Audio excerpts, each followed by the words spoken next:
Group 8, Project 3. The situation.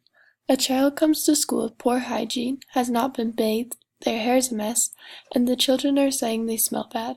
Children are telling the teacher they don't want to sit by this child because the child smells bad.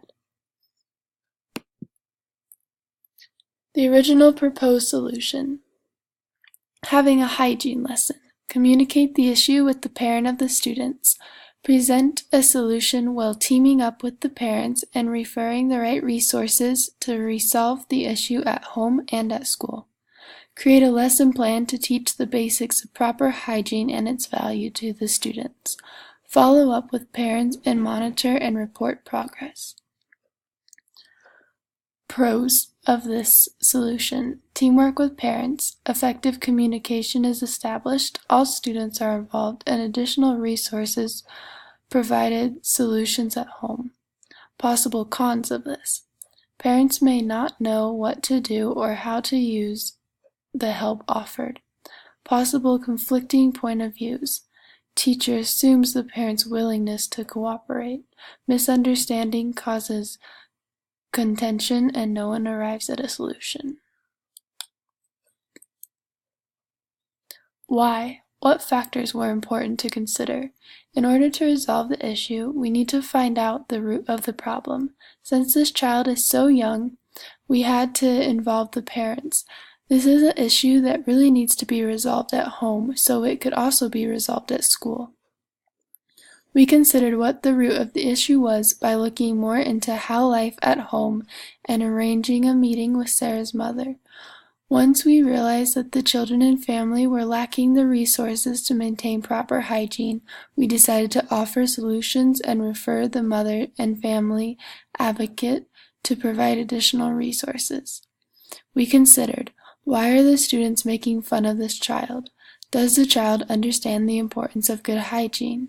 How can we help her and all of the children understand the importance of good hygiene and practicing good hygiene? This led us to create the hygiene lesson plan. Our lesson plan addressed teaching the students about hygiene and talking to the parents to find solutions. This lesson plan would have not worked if the parents were not willing to make a change or help. If the problem did not get resolved after this, we would have to come up with something else. The next step would be trying to teach the class to be respectful and not tease other students. It would be important to teach the other students about how every family is in a different situation. Not everyone grew up in the same way, and so not all students have the same resources. Alternate lesson plans. Raise cultural awareness. We decided to teach about the children's culture as well. Helping children understand other cultures would hopefully help them become more accepting of Sarah. An article in our reading a few weeks ago talked about teachers being culturally responsive and learning the background of each student. It says that teachers need to know about the family's background, their strategies, and their concerns. If the teacher had already known this, she would have already had the knowledge that the family was struggling for money and known to talk to the family. Advocates to find the parents appropriate resources to buy proper hygiene materials. The teacher could have possibly avoided this problem before it happened.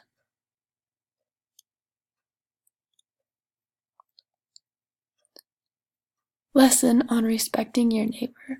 There is a need to teach the students to respect everyone and that you must treat others as you want to be treated. This class experiment can be an effective simulation to help.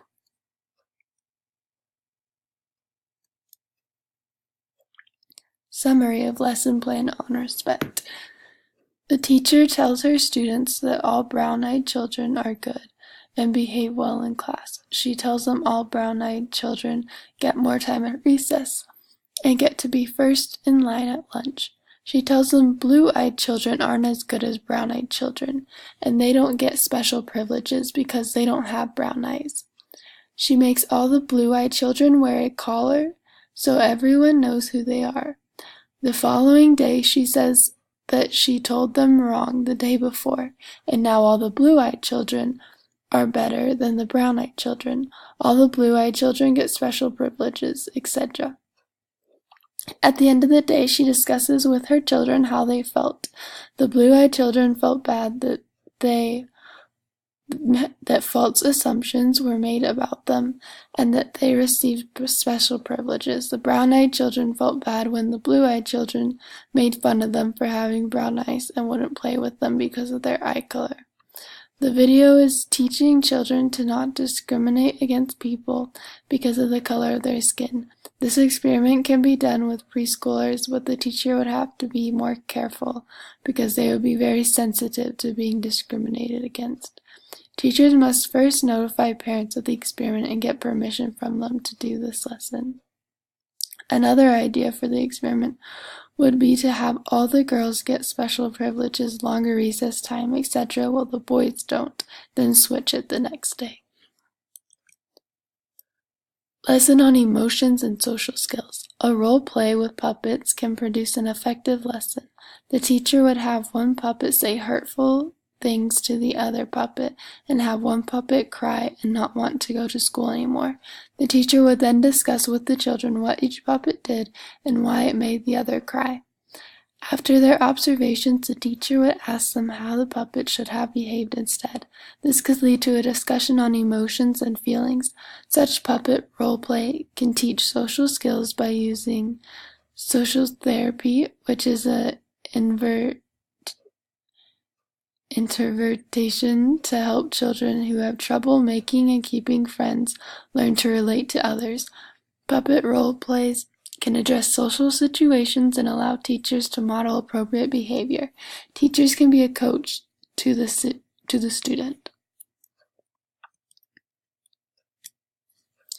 Through these ways, focusing on respect of others and learning how to control emotions, we feel this is another way that you could address this problem with the students.